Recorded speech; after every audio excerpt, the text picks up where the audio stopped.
வணக்கங்க. நான் உங்கள் ஈஸ்வரன் பழனிக்குமார். தமிழ் கதைக்களம் யூடியூப் சேனலில் இன்றைக்கி நம்ம பார்க்க போகிற புத்தகம் எழுத்தாளர் எஸ் ராமகிருஷ்ணன் அவர்கள் எழுதிய துணை எழுத்து புத்தகத்திலிருந்து பகுதி 7, நதியில் ஒரு கூழாங்கல். ஒரு கோடை காலத்தில் ரிஷிகேஷுக்கு போயிருந்தேன். கங்கையில் நீர்வரத்து அதிகமில்லை. வழியெங்கும் கூழாங்கல் படுக்கைகள். வெயிலில் காய்ந்து கொண்டிருந்த போதும் அந்த கற்களின் குளிர்ச்சி குறையவே இல்லை. எத்தனை பகலிரவுகள் நீருக்குள் கிடந்திருக்கின்றன. கல்லின் வலுவழுப்பும் குளிர்ச்சியும் ஒரு மலரைப் போல மிருதுவாகி இருக்கிறது. நதியின் பேரோசையை குடித்துத்தான் கூழாங்கற்கள் இப்படி நிசப்தித்து கிடக்கின்றனவா? ஒரு கல்லை எடுத்து கன்னத்தில் வைத்து அழுத்தி கொண்டிருந்த போது அதனுள் சுறுசுறுவென நதி ஓடுவது போல் இருந்தது. திரிவேணி சங்கம படித்துறையை கடக்கும் போது அவர்கள் இருவரையும் மறுபடியும் பார்த்தேன். பத்ரிநாத்தின் பனிமலையில், டேராடூன் வீதியில் என எனது பயணத்தின் ஊடாக 3வது முறையாக தென்பட்டார்கள். நடுத்தர வயது நிரம்பிய ஓர் ஆண், அவரோடு 70 வயதை கடந்த அவரது தாய். இருவரும் நான் செல்லும் வழியிலேயே கூடவே பயணம் செய்து கொண்டு வந்தார்கள்.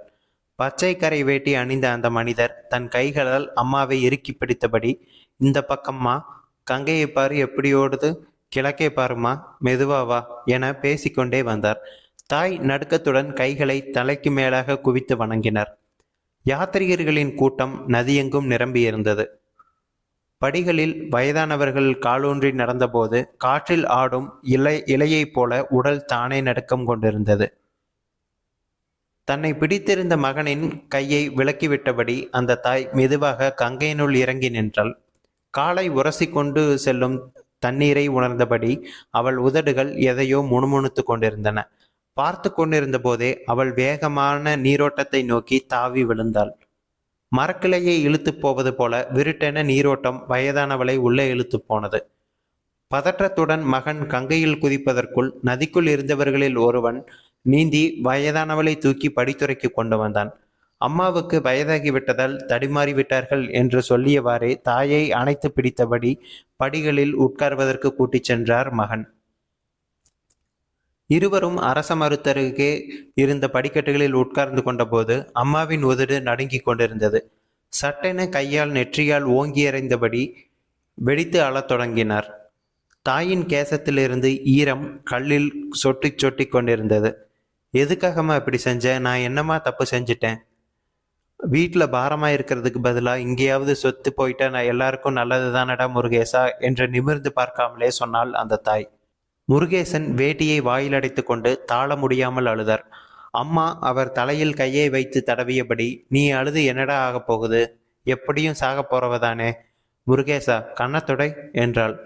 அம்மாவின் பேச்சுக்கு பணிந்தவரைப் போல அவர் மெதுவாக கண்களை துடைத்து கொண்டார். இருவரும் மௌனமாக வெயிலில் உலர்ந்து கொண்டிருந்தார்கள். சற்று நேரத்தில் மகன் எழுந்து கொண்டு போவம்மா என்று அழைத்த போது அவள், நான் இங்கேயே இருந்துடுறேன்டா முருகேசா, என்னை விட்டுட்டு போயிடு என்றாள். தாயின் கைகளை பிடித்து கொண்டு மருகியபடி, ஏமா குழந்தை மாதிரி முரண்டு பிடிக்கிற, வா என அழைத்தார் அவர். அவளிடமிருந்து பதிலே இல்லை. படித்துறையில் யாரோ ஆளிலையில் குழல் செய்து ஊதிக்கொண்டு போனார்கள். அந்த வாத்திய சத்தம் சூழலின் வேதனையை இன்னும் அதிகமாக்கியது. இருவரையும் பார்த்து கொண்டிருந்ததில் என் மனம் ஈரத்துணியைப் போல கனம் கூடிக்கொண்டே இருந்தது. ஒவ்வொரு குழந்தையையும் இந்த உலகமெனும் வினோத பரப்புக்கு கொண்டு வருபவள் தாய். அவள் விரல்களை பிடித்துத்தான் நடக்க கற்றுக்கொள்கிறோம். அவள் இடுப்பிலிருந்து பார்த்துத்தான் தெருக்கள், வீடுகள் எல்லாம் பரிச்சயமாகின்றன. தாயின் கண்கள் தான் எவ்வளவு தொலைவில் இருந்த போதும் நம்மை கவனித்து கொண்டே இருக்கின்றன. தாயின் ஆசைகள் வெளிப்படாதவை. அவை நதியினில் உறைந்துவிட்ட கூழாங்கற்கள். நீர் வற்றிய பிறகுதான் கூழாங்கற்கள் வெளியே தெரிகின்றன. அதுபோலத்தான் அம்மாவின் ஆசைகளும். அவை வெளிப்படாமல் ஒளிந்து கிடக்கின்றன. ஒவ்வொருவருக்கும் பிறந்த நாள், பிறந்த வருடம், பிறந்த ஊர் என வேறு வேறு இருக்கலாம். ஆனால் யாவரும் பிறந்த இடம் தாயின் கற்பம்தானே. நாட்களை முதுமை நீளமாக்கி விடுகிறது. நாளை என்பது அவர்களுக்கு வெகு தொலைவில் இருக்கிறது. வயது ஏற ஏற கனவுகள் வருவதே இல்லை. முதியவர்களுக்கு கனவுகள் மிக அரிதாகவே வருகின்றன. மேலும் அவர்கள் உறக்கத்தை இழந்து வருவதால் பகலும் இரவும் வேறு வேறாக இருப்பதில்லை. அவர்களுக்கு மிக நெருக்கமாக இருப்பது தண்ணீர் மட்டும்தான். உலகத்தில் மிக ருசியானது எது என வயோதிகர் எவரை கேட்டாலும் தண்ணீர் என யோசிக்காமல் சொல்லிவிடுவதைக் காணலாம். உலகிலிருந்து விடைபெறுவதற்கு தன்னைத்தானே தயார் செய்து கொள்ளும் விசித்திரமான சடங்குதான் முதுமை. இதில் இந்த உலகின் சௌந்தரியங்களை, இயற்கையின் அதியற்புத காட்சிகளை, நிசப்தம் பூர்த்து நிற்கும் பள்ளத்தாக்குகளை பார்க்காமல் உலகிலிருந்து விடைபெறுவதென்பது பாதி சாப்பாட்டில் எழுந்து கொள்வது போன்றதுதான். முதுமை விசித்திரமான ஆசைகளை கொண்டது. அது கவனிக்கப்படாமலும் நிறைவேற்றப்படாமலும் போகும்போது ஏற்படும் துக்கம் பகிர்ந்து கொள்ள முடியாதது. ஒரு குழந்தையைப் போல தனது பேச்சை, செயல்களை யாவரும் பார்த்து கொண்டிருக்க வேண்டும் என்பதுதான் முதியவர்கள் விரும்புகிறார்கள். விருப்பம் மறுக்கப்படும் போது ஒரு குழந்தை தேம்பி எழுவதைப் போல தேம்புவதற்கு அவர்கள் தயங்குவதே இல்லை. மரங்களில் தெரியும் பிரம்மாண்டம் விதையில் தெரிவதில்லை. முருகேசன் தாயை சமாதானம் செய்துவிட்டார் என்பது மறுநாள் இருவரையும் ஹரித்துவாரின் மானசதேவி கோயிலில் பார்த்தபோது தெரிந்தது. சந்தன போட்டிட்ட நெற்றியும் ஜரிகை மாலையுமாக கூட்டத்தினுள் கலந்துவிருந்தார்கள். முருகேசன் என்னை அடையாளம் கண்டவரை போல பரிச்சயமான சிரிப்புடன் நெருங்கி வந்தார்.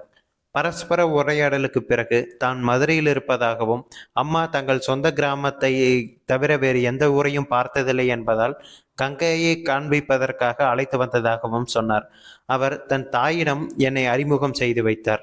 முதிய கைகள் என்னை நமஸ்கரித்தன. நானும் வணங்கியபடி அவர்களை பார்த்து கொண்டிருந்தேன். அந்த தாயின் முகத்தில் முதிர்ச்சியின் அழகும் சாந்தமும் நிரம்பியிருந்தன. கண்கள் பழுத்து போய் நீர் கோர்த்திருந்தன. அம்மாவுக்கு பார்வை மங்கி 4-5 வருடமாகிவிட்டது என்று சொன்னார். திகைப்பாக இருந்தது. பார்வை இழந்த போதும் அம்மாவின் ஆசைகளை நிறைவேறாமல் போய்விடக்கூடாது என்று தான் கூட்டி வந்ததாக சொல்லியபடி பிரசாதம் வாங்கி வருவதாக எழுந்து சென்றார். மலையை விட்டு கீழே இறங்கி வருவதற்குள் முருகேசனுடன் மன நெருக்கமுடையவனாக மாறியிருந்தேன். ஹரித்துவாரின் தெருக்களில் பேசியபடி நடந்தோம்.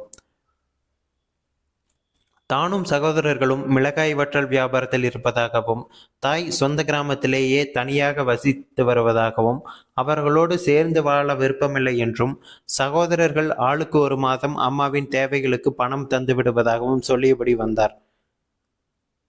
நீர்வற்றி உலர்ந்து போன கிணற்றைப் போல தாயின் முதுமை புறக்கணிக்கப்பட்டு இருந்தது. உலக அதிசயங்களில் ஒன்றான தாஜ்மஹாலையும் அம்மாவுக்கு காட்டிவிட வேண்டும் என டெல்லி ரயிலை பிடிக்க என்னிடம் விடைபெற்று தன் தாயுடன் கிளம்பி போனார். ஹரித்துவாரின் இருளில் நின்றிருந்தேன். அம்மாவின் ஆசைகளை நிறைவேற்றுவதற்காக அணைந்து கொண்டிருந்த முருகேசனை பார்க்க பார்க்க மனதில் ஒரு குற்ற உணர்ச்சி உண்டாக்கியது. நதியிலிருந்து ஒரு கூழாங்கல் மட்டும் மீனைப் போல தாவி வெளியே விழுந்து விட்டது போல் இருந்தது. கூழாங்கல்லின் குளிர்ச்சியை, அழகை உணரத் தெரிந்த நமக்கு அது தண்ணீருக்குள் அடைந்த வேதனையை மட்டும் ஏனோ பார்க்க தெரியாமல் போகிறது. தொலைதூரத்து கப்பால் இருந்த என் அம்மாவை உடனே காண வேண்டும் போல இருந்தது எனக்கு. கங்கையின் வழியெங்கும் எவரவருடைய நிறைவேறாத ஆசைகளோ பூக்களால் மிதந்து சென்று கொண்டிருந்தன. கண்கள் தானாக கசிகின்றன. முற்றும்.